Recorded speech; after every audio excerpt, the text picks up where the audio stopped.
الحمد للہ وکفی وسلام علی عبادہ الذین اصطفیٰ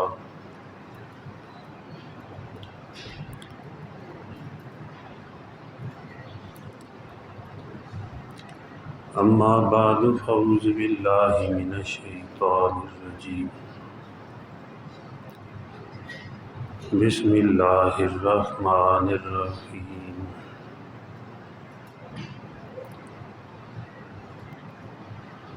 قل بفضل اللہ وبرحمتہ فبذلک فلیفرحوا هو خیر مما یجمعون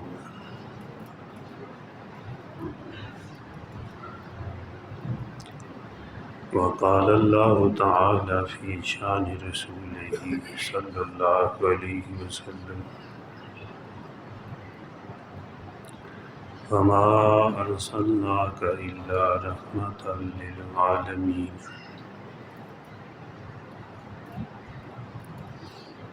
وقال اللہ تعالی فی شان رسولہ صلی اللہ علیہ وسلم ورفعنا لک ذکرک صدق اللہ مولانا العظیم اللہم صل علی محمد وعلی آل محمد کما صلیت علی ابراہیم وعلی آل ابراہیم انک حمید مجید اللہم بارک علی محمد وعلی آل محمد کما بارکت علی ابراہیم وعلی آل ابراہیم انک حمید مجید اللہم صل علی سیدنا و مولانا محمد وعلی آل سیدنا و مولانا محمد وبارک وسلم یا رب صل وسلم دائما ابدا علی حبیبک خیر الخلق کلہم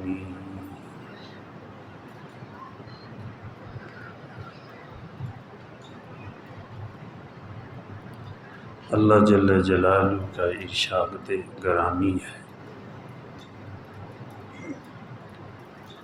کہ میرے محبوب آپ کہہ دیجئے، اپنی امت کو بتا دیجئے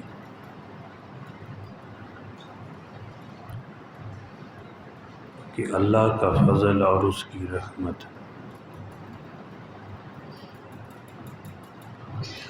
یہ ایسی چیز ہے، اس پر خوش ہونا چاہیے۔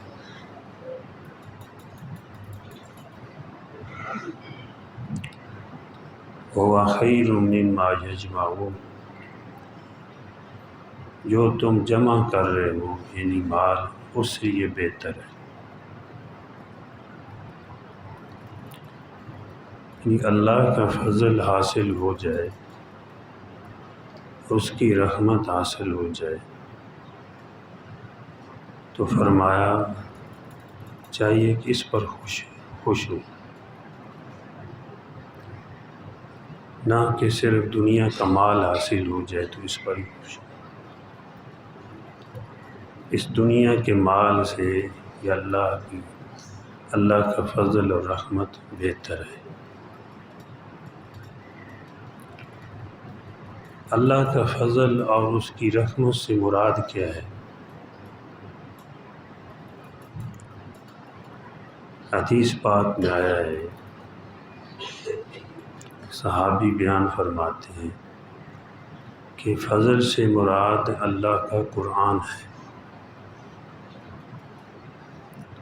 اور رحمت سے مراد قرآن پاک پہ عمل نصیب ہو جائے، اس کا سیکھنا نصیب ہو جائے۔ تو قرآن پاک بہت بڑی دولت ہے، حدیث پاک میں آیا ہے کہ حافظ قرآن کسی کی دنیا کو دیکھ کر للچائے تو اس نے جو اللہ پاک نے اس کو دولت دی ہے قرآن پاک کی، اس کی ناقدری کی ہے۔ یہ سوچے کہ اللہ پاک نے مجھے بہت بڑی دولت عطا فرمائی ہے۔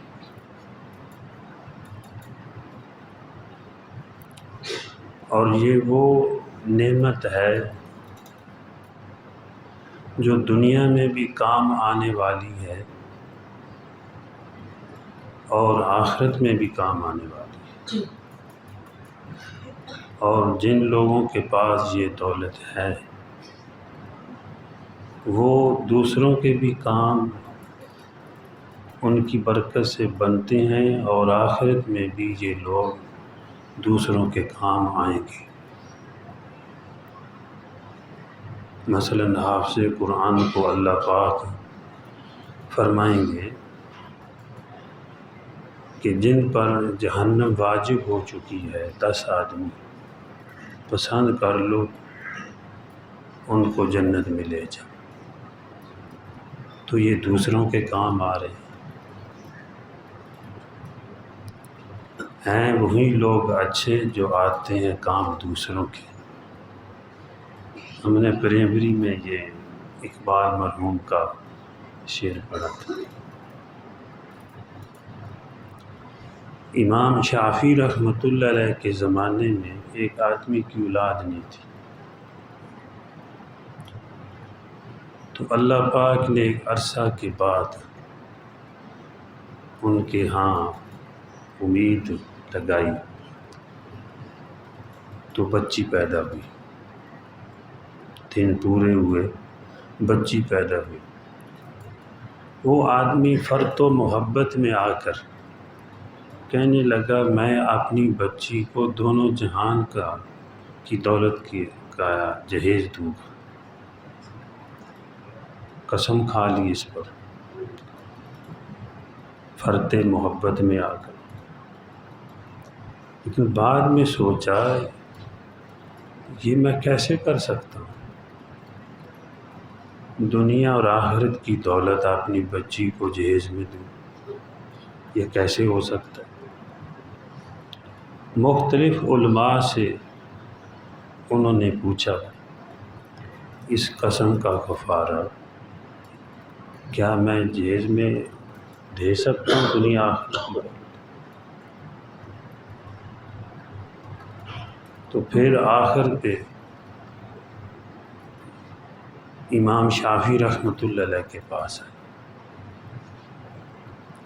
آ کر عرض کی کہ حضرت میں نے یہ قسم کھائی ہے تو یہ قسم میں کیسے پوری کر سکتا ہوں؟ پہلے لوگ جو قسم کو توڑتے تھے ان کو حانث کہتے تھے، حانث۔ تو غالباً علماء نے لکھا ہے کہ معاشرے میں وہ اس طرح گر جاتا ہے اس کی گواہی بھی قبول نہیں۔ تو اس پر بھی لوگ اپنی توہین سمجھتے تھے کہ میں نے قسم کھا لی ہے اور پھر اس کو توڑ دوں، کفارہ ہی دے کر چاہے ختم کرتے تھے۔ تو امام شافعی رحمۃ اللہ علیہ نے فرمایا بھائی یہ آسان ہے، آپ کی قسم پوری ہو سکتی، آپ ایسا کریں اپنی بچی کو قرآن پاک کی تعلیم دیں اور پھر اس کے بعد ان کا نکاح کریں، قرآن پاک کا ایک نسخہ ان کی بغل میں دے دیں، ان کو جہیز میں قرآن پاک کا نسخہ دے دیں۔ تو فرمایا بھائی تیری قسم پوری ہوگی، تو نے دونوں جہانوں کی دولت اس کو جہیز میں دے دی ہے۔ تو اللہ پاک فرماتے ہیں یہ قرآن پاک یہ جو تم جمع کر رہے ہو اس سے بہتر ہے۔ یہ اس وقت کے لوگ جو مخاطب وہ تھے لیکن ہر زمانے کے لوگوں کے لیے سبق ہے۔ اور قرآن پاک کی ایسی یہ دولت ہے، حدیث پاک میں آیا ہے کہ یہ ایسے جیسے آسمانوں سے رسی لٹکی ہوئی، حبل اللہ، جو اس کے ساتھ لپٹ جائے گا اللہ پاک اس کو جنت میں کھینچ لیں گے۔ حکیم الامت حضرت تھانوی رحمۃ اللہ علیہ نے ایک عقائد لکھی ہے کہ ایک اللہ والے کہیں جا رہے تھے، بادشاہ کے محل کے نیچے سے گزر رہے تھے، تو اوپر سے بادشاہ نے سوال کیا کہ آپ اللہ تک کیسے پہنچے؟ تو انہوں نے فرمایا کہ بھئی آپ مجھے اپنے پاس بلائیں، میں جواب دیتا ہوں۔ تو انہوں نے اوپر سے رسی لٹکائی، کہا کہ بھی اس کو پکڑ لو، تو پکڑا، وہ اوپر چلے گئے۔ پوچھا کیسے اللہ تک پہنچی؟ فرمایا ایسے پہنچا، رسی آپ نے لٹکائی ہے، کھینچ لی ہے آپ نے۔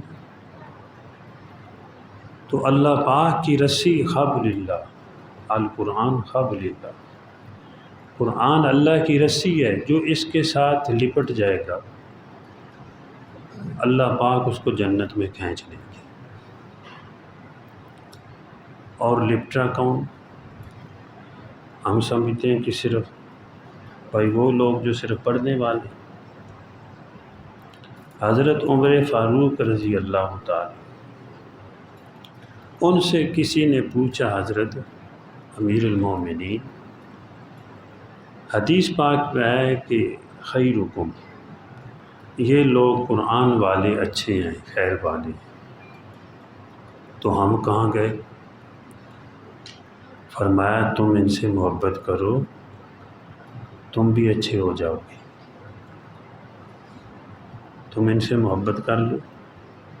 تو بھئی جو لوگ قرآن پاک کی تلاوت کرنے والے ہیں، قرآن پاک پر عمل کرنے والے ہیں، قرآن پاک پڑھنے پڑھانے میں تعاون کرنے والے ہیں، قرآن پاک پڑھنے والوں کو دیکھ کر خوش ہونے والے ہیں، ان کے لیے دعائیں کرنے والے ہیں، یہ بھی سب شامل ہیں اس میں۔ اللہ جل جلالہ بڑے کریم ہیں، یہ تو کچھ کر رہا ہے نا کوئی، اللہ کے ہاں ارادے کی بھی قدر ہے۔ اگر کوئی ارادہ کر لے، دل میں تمنا کر لے، اللہ اس پر بھی نوازتے ہیں۔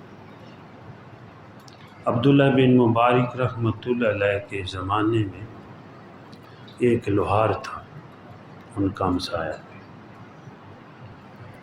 وہ فوت ہو گیا۔ عبداللہ بن مبارک رحمۃ اللہ علیہ پہلے وفات پا چکے تھے، یہ بھی بہت بڑے محدث تھے، وقت کی امام تھے، اللہ والے تھے۔ امام ابو حنیفہ رحمۃ اللہ علیہ کے شاگرد تھے۔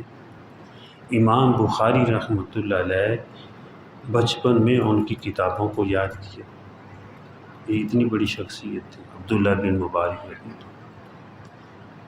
تو وہ لوہار بھی فوت ہو گیا، تو کسی نے خواب میں دیکھا لوہار کو، پوچھا اللہ کیا کیا گزری؟ انہوں نے کہا کہ اللہ پاک نے مجھے عبداللہ بن مبارک کے درجے کے ساتھ درجہ دیا ہے۔ وہ بڑے حیران، جو خواب دیکھنے والے، یہ سارا دن لویا کوٹتا تھا، اور عبداللہ بن مبارک رحمۃ اللہ علیہ سارا دن حدیث پڑھاتے تھے، رات کو اللہ کی عبادت کرتے تھے، ہر وقت دین کے کام میں مشغول تھے، یہ ان کے درجے تک کیسے پہنچ گئے؟ ایک جستجو ہوئی تو ان کی بیوی کے پاس گئے، پوچھا کہ آپ کا خامد کیا عمل کرتا تھا؟ کہ ہم عیالدار تھے، سارا دن لویا کوٹتا تھا، پھر بھی کوئی عمل اس کا یاد ہے؟ کہا کہ ایک عمل کرتا تھا کہ جب اذان ہوتی تھی، مؤذن کہتا اللہ اکبر اللہ اکبر، اگر اس کا تہوڑا جو ہے وہ ہوا میں لہر رہا ہوتا تھا تو وہاں سے وہ نیچے رکھ دیتا، بھائی اب اللہ کا حکم آ گیا ہے، اب کام بعد میں ایرن پہ نہیں مارتا تھا، وہاں سے نیچے رکھ دیتا تھا، ہاں مولا حاضر، جا کر نماز پڑھتا پھر اپنا کام کرتا۔ رات کو جب لیٹتا تھا چارپائی پہ دیکھتا تھا کہ عبداللہ بن مبارک رحمۃ اللہ علیہ وہ قیام لیل پڑھ رہے ہیں، شروع کی نوافل جو ہے، تو تمنا کرتا کہ یا اللہ میں تھکا ہوا ہوں، آپ کو پتہ ہے آجالدار ہوں، سارا دن مزدوری کی ہے، ورنہ میں بھی عبداللہ بن مبارک جیسی عبادت میں بھی کرتا آپ کی۔ اسی حسرت اور تمنا میں سو جاتا۔ کہا کہ یہی وہ عمل ہے، یہ حسرت جو ہے یہ کیا کم ہے کہ تیری تمنا میں جیے۔ کسی نے کہا ہے یہ کیا کم ہے کہ تیری تمنا میں جیے، لطف منزل نہ سہی خیش منزل ہی سہی۔ یہ تمنا کرنے والا کہ میں اللہ تک پہنچ جاؤں، اللہ کا بن جاؤں، یہ خواہش کرنے والا، مانگنے والا اپنے اعمال کے ذریعے اگر نہیں بھی پہنچتا اللہ فضل فرما دیتے ہیں۔ 100 آدمیوں کا قاتل چاہتا تھا کہ اللہ مجھے معاف کر دے، اپنی بستی سے نکل کر نیک لوگوں کی بستی میں جا رہا ہے، راستے میں فوت ہو گیا۔ حدیث لمبی ہے تو حدیث میں آیا ہے آپ صلی اللہ علیہ وسلم نے فرمایا کہ اللہ پاک نے اس کو معاف فرما دیا، یہ چاہتا تھا مجھے اللہ معاف فرما دے۔ تو اللہ پاک کے ہاں بھائی کوئی ارادہ بھی کرتا ہے نیکی کا، اللہ اس کی بھی قدر فرماتے ہیں۔ آدمی مانگتا تو ہے۔ میرے شیخ رحمۃ اللہ علیہ، شیخ الحدیث مولانا نذیر احمد صاحب رحمۃ اللہ علیہ، وہ فرمایا کرتے تھے بھائی اگر کوئی تمنا کرے گا کہ میں اللہ کا ولی بن جاؤں، اللہ سے مانگے کہ یا اللہ مجھے اولیاء صدیقین کا اعلیٰ درجہ دے دے۔ میرے شیخ ثانی جو ہے وہ فرمایا کرتے تھے اللہ سے دعا کیا کرو کہ اے اللہ اولیاء صدیقین کے اعلیٰ درجے کی نسبت عطا فرما۔ بھئی ہم تھوڑا اسے کیوں مانگیں، دینے والا بڑا ہے، اور دینے والا اتنا بڑا ہے کہ قطرے پر سمندر دے دیتا ہے، ذرے پر پہاڑ دیتا ہے۔ دنیا کا بادشاہ وہ بھائی کسی کو انعام دینے لگے، کسی کام پر کچھ معاوضہ دینے لگے، تھوڑا دیتا ہوا شرماتا ہے، اس کی توہین ہوتی ہے، وہ 1000 روپیہ کا نوٹ دے، وہ چاہے اعلان کرے تو بھائی لاکھوں کا اعلان کرتے ہیں۔ یہ اور بات ہے ہمارے زمانے میں چلو اعلان کرتے رہے دے جائیں، لیکن اعلان بھائی لاکھوں کی کرتے ہیں۔ تو اللہ جل جلالہ بڑے ہیں، وہ چھوٹے چھوٹے اعمال پر بڑے بڑے انعام عطا فرماتے ہیں۔ حضور پاک صلی اللہ علیہ وسلم کا ارشاد مبارک ہے کہ جو بازار میں جائے، جا کر چوتھا کلمہ پڑھ لے، لا الہ الا اللہ وحدہ لا شریک لہ لہ الملک و لہ الحمد یحیی و یمیت وہو حی لا یموت بیدہ الخیر وہو علی کل شیء قدیر۔ تھوڑے الفاظ بھی ہیں، اتنے الفاظ زیادہ سے مختلف حدیثوں میں الفاظ ہیں۔ تو جو یہ پڑھے گا فرمایا اللہ جل جلالہ اس کو 10 لاکھ نیکیاں عطا فرمائیں گے۔ یہاں ہوتا ہے بھائی وہ غفلت کی دنیا ہے جہاں کسی کا کوئی ذکر خیر نہ کرنے والا وہاں کو کرے تو بھائی وہ کچھ زیادہ ہوتا ہے۔ 10 لاکھ اللہ اس کے گناہوں کو معاف کر دیتے ہیں، 10 لاکھ اس کے درجوں کو بلند کرتے ہیں، جنت میں اس کا گھر بناتے ہیں۔ اللہ اتنے کریم ہیں، اتنے دینے والے ہیں۔ تو اللہ جل جلالہ جو ہے قدر کرتے ہیں ارادے کی بھی، کہ کوئی نیکی کا ارادہ کر لے تو حضرت فرمایا کرتے تھے یہ کوئی ارادہ کرے اللہ سے مانگے یا اللہ مجھے اپنا ولی بنا لے، اللہ مجھے بھی آپ کو بھی ہمارے دوست و احباب کو، متعلقین کو، معاونین کو، ناصرین کو، خادمین کو اور جاننے پہچاننے والوں کو اللہ سب کو اپنا اعلیٰ درجے کا ولی بنا لے۔ اس کے خزانے میں وہ کمی ہے؟ فرمایا جو مانگے گا، تمنا کرے گا، اگر نہ بھی بھائی بنا تو جن کی تمنا کر رہا ہے اللہ ان کے ساتھ ملا دے گا، ان کے ساتھ ان کا حشر فرما دے گا۔ چلو ان کے نوکروں میں صحیح، ان کی چوکھٹ پہ بیٹھنے والے ہی صحیح، تو ایسے لوگوں کی چوکھٹ پر جو بیٹھ جاتا ہے، کتا بھی بیٹھ جائے اللہ اس کی بھی قدر فرماتی ہے۔ قرآن پاک میں قلبہم ذراعی بالبسیط، اصحاب کہف جہاں 309 سال ان کی حفاظت فرمائی، ان کو سلایا، ان کی کروٹیں بدلیں، ان کی جو ہے زندگی کی حفاظت کی، ان کے دروازے پہ جو کتا بیٹھا ہوا تھا اس کو بھی کھلایا پلایا۔ اللہ اتنا قدردان ہے، اللہ ہمیں اپنے نیک لوگوں کے ساتھ جوڑے رکھے۔ تو جو تمنا کرے گا تو فرماتے تھے اللہ ایسے لوگوں کے ساتھ ان کا حشر فرما دے گی۔ پھر اس پر وہ دلیل دیا کرتے تھے، فرمایا کہ ایک آدمی بچہ بڑا اس ارادے سے قرآن پاک کو پڑھنا شروع کرتا ہے کہ میں حافظ بنوں، وہ 2 پارے پڑھ کر، 5 پارے پڑھ کر، 10 پارے پڑھ کر، پٹی پڑھ کر، وہ 1 پارہ پڑھ کر فوت ہو جاتا ہے، زندگی کا ایام ختم ہو جاتے ہیں، وہ قبر میں چلا جاتا ہے۔ تو فرمایا حدیث میں آتا ہے کہ اللہ پاک قبر میں فرشتہ مقرر کر دیتے ہیں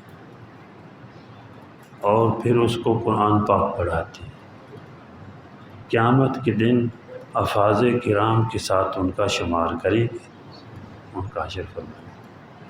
تو میں سوچ رہا تھا ماشاءاللہ مسلمان تو بڑے اعلیٰ مرتبے والے، ان کی قبروں کو بھی مدرسہ بنا دیا جاتا ہے۔ بھائی جہاں استاد آ گیا، استاد اور شاگرد یہی مدرسہ ہے، تو قبر میں اللہ پاک فرشتوں کو مقرر کر دیتے ہیں، وہ اس کو قرآن پاک پڑھاتا ہے، اور کل قیامت کے دن جب اٹھے گا اپنی قبر سے تو حافظوں کے ساتھ ہوگا۔ اللہ پاک ایسے قدردان ہے۔ تو اللہ سے مانگنا جو ہے بھائی، اس پر اللہ خوش ہوتے ہیں۔ حدیث پاک میں آیا ہے جو اللہ پاک سے مانگتا ہے اللہ پاک اس سے خوش ہوتے ہیں، جو اللہ پاک سے نہیں مانگتا اللہ پاک اس سے ناراض ہوتے ہیں۔ تو ہم مانگتے رہیں اے اللہ ہمارے بچوں کو بھی نیک بنا، ان کو کشادہ روزی عطا فرما، کسی کا محتاج نہ ہو، اور اے اللہ شکر کرنے والا بنا دے، شکر گزار بندوں میں شامل فرما لے۔ اپنے لیے مانگے۔ حدیث کی جو تعلیم ہے آپ صلی اللہ علیہ وسلم کی، دعا اپنے سے شروع کی جائے اور جو قریب ہیں پھر کرتا کرتا مومن کے ہاتھ پوری کائنات کے لیے اٹھ جائے۔ ہمارے شیخ فرمایا کرتے تھے رحمۃ اللہ علیہ، عارف باللہ حضرت اقدس حضرت مولانا شاہ حکیم محمد اختر صاحب رحمۃ اللہ، فرمایا کرتے تھے اللہ سے ساری مخلوق کے لیے رحمت کی دعا کیا کرے، اور ساری مخلوق بھی جب کوئی اللہ کا بنتا ہے، اللہ کا محبوب بنتا ہے، اس کی محبوبیت عرشوں سے لے کر فرش تک صرف نہیں، سمندر کی تہوں میں جو ہے اللہ بھیج دیتے، اور سمندر کی جو مچھلیاں ہیں وہ بھی ان سے محبت کرتی۔ حدیث میں آیا ہے جنگل والے بھی اس سے محبت کرتے ہیں۔ چکوڑی میں بیان ہوا تھا، یہ ہمارے قریب جو گاؤں ہے، تو وہاں پر میں یہ بات کرتے کرتے ذہن میں بات آئی، بھئی دیکھو اللہ والوں کی محبت، ان کی شان کے جھنڈے اللہ سمندروں میں بھی لہرا دیتے ہیں، ان کے جو اشتہار اللہ آسمانوں پہ بھی لگا دیتے ہیں۔ اب ان کا اشتہار کون پھاڑ سکتا ہے؟ سمندر کی تہوں میں جا کر ان کے اشتہار کو کون اتار سکتا ہے؟ جو وہاں جائے گا اتارنے کے لیے پھر اس کی خیر ہی نہیں ہے۔ اللہ اکبر۔ حضرت ابو ذر غفاری رضی اللہ تعالیٰ، حضور صلی اللہ علیہ وسلم مسجد حرام میں بیٹھے ہوئے، غالباً حتیم میں بیٹھے آ رہے ہیں، جبرائیل علیہ السلام بھی حاضر خدمت ہے۔ تو حضرت جبرائیل علیہ السلام نے عرض کی، یا رسول اللہ صلی اللہ علیہ وسلم، یہ ابو ذر غفاری آ رہے ہیں۔ فرمایا جبرائیل تو آسمان کا رہنے والا ہے، یہ نہیں تو ابو ذر کو کیسے جانتا ہے؟ کہا، انہوں نے عرض کیا کہ زمین والوں سے زیادہ آسمان والے ابو ذر کو زیادہ جانتے ہیں۔ وہ کیسے؟ کہ یہ دو عمل کرتے ہیں۔ وہ کون سے؟ جی سورہ اخلاص کیجئے، بڑی تلاوت کرتے ہیں، قل هو اللہ احد اللہ الصمد لم یلد ولم یولد ولم یکن لہ کفوا احد، اور ہر مسلمان کو اپنے سے بہتر سمجھتے ہیں۔ یہ دو عمل کرتے ہیں، اس کی برکت سے ان کی محبت کا غلغلہ آسمانوں میں بھی۔ تو بھائی آج اشتہار دینا پڑے، میڈیا پر کتنے پیسے لگتے ہیں، لیکن بھائی سورہ اخلاص پڑھنے سے، اللہ اللہ کرنے سے تو اللہ کا محبوب بن جائے گا، اللہ والا بن جائے گا، اللہ خود ہی اس کی محبتیں پھیلا دیں گے۔